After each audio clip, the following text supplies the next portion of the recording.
আসসালামু আলাইকুম, সবাই কেমন আছেন?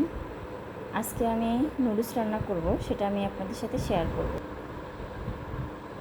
তো এখানে আমি নুডলসগুলো সিদ্ধ করতেছি। এখানে 2 প্যাকেট নুডলস নিয়েছি, মিস্টার নুডলস। 2 প্যাকেট আমি সিদ্ধ করব। সেদ্ধটা একদম হালকা করব। তো আমার সেদ্ধ হয়ে গেছে। তো আমি এখন প্যানে তেল দিয়ে দিচ্ছি। তো এখানে আমি দিয়ে দিচ্ছি পেঁয়াজ কুচি এবং মরিচ। এটা কুচি করে কেটেছি, তো সেটা আমি দিয়ে দিলাম। এখন এটা একটু হালকা ভাজবো। তো এর মধ্যে আমি টমেটো কুচিটাও দিয়ে দেব। এই নুডলসে এগুলো খুবই দরকার। তো আমি এগুলো দিয়ে দিচ্ছি। এখন একটু হালকা নরম হলে আমি ডিমগুলো দিয়ে দেবো এখানে। তো এটা আমি ভাজবো 5 মিনিটের মতো। এটা একটু ভালোভাবে, 5 মিনিট লাগবে না, 2 মিনিটের মধ্যেই হয়ে যাবে। তো হালকা লবণ দিয়ে দিলাম এখানে। তো এখন আরেকটু নাড়াচাড়া করব। নাড়াচাড়া করে আমি ডিম দিয়ে দেবো এখানে। আমি 2টা ডিম ইউজ করব এখানে।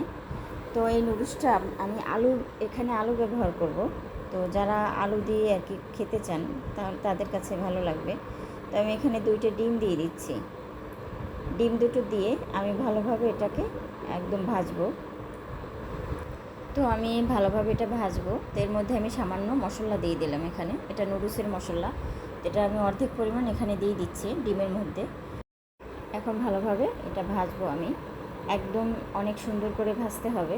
দেখেন আমার ভাজাটা কত সুন্দর হয়েছে। এই মুহূর্তে আমি আলুটা দিয়ে দেবো। আলুটাও কিছুক্ষণ আপনার এই মশলার সাথে ভাজতে হবে, কারণ হচ্ছে আলুটা একটু নরম হয়ে যাবে তাহলে। তো আমি কিছুক্ষণ আপনার 2 মিনিটের মতো আলুটা একটু ভাজবো। আর তার সাথে আপনার ডিমটাও আছে, তো ডিমের গন্ধটা থাকবে না। তো এখন আমার ভাজা শেষ। আমি নুডলসটা দিয়ে দিচ্ছি। বাকি যে মশলাটা ছিল নুডলসের মশলা, ওইটা আমি এখন এখানে দিয়ে দিচ্ছি। তো এখানে আমি দিয়ে দিলাম। বাকি আরেকটু আছে, ওটা একদম হয়ে যাবে, তখন তার উপরে দিয়ে দেবো আমি।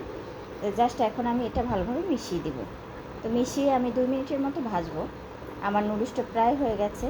তো আমি নুডলসটা মানে একটু মিশাবো, তেলের সাথে ভালোভাবে মিশে যাবে। আর একটু ভালোভাবে ভাজবো। তো ভাজলেই আমার হয়ে যাবে। তো এই আলু দিয়ে আপনারা রান্না করতে পারেন। আসলে আলু দিয়ে বেশিরভাগ অনেকেই জানে না এই ব্যাপারটা, যারা জানে না তাদের জন্য। তো যা বলছিলাম, আমি যে মশলাটা রেখেছি ওই মশলাটা আমি উপরে ভালোভাবে দিয়ে দিচ্ছি। দিয়ে আপনার 1 মিনিটের মতো একটু নাড়াচাড়া করব। নাড়াচাড়া করে আমি নুডলসটা উঠিয়ে ফেলবো, কারণ হচ্ছে আমার নুডলসটা একেবারে হয়ে গেছে।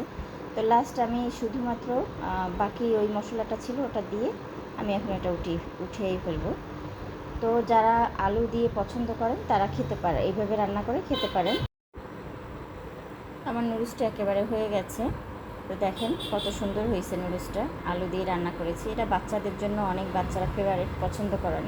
তো আমার বাচ্চারা অনেক পছন্দ করে এই নুডলসটা, এই জন্য এইভাবে রান্না করি।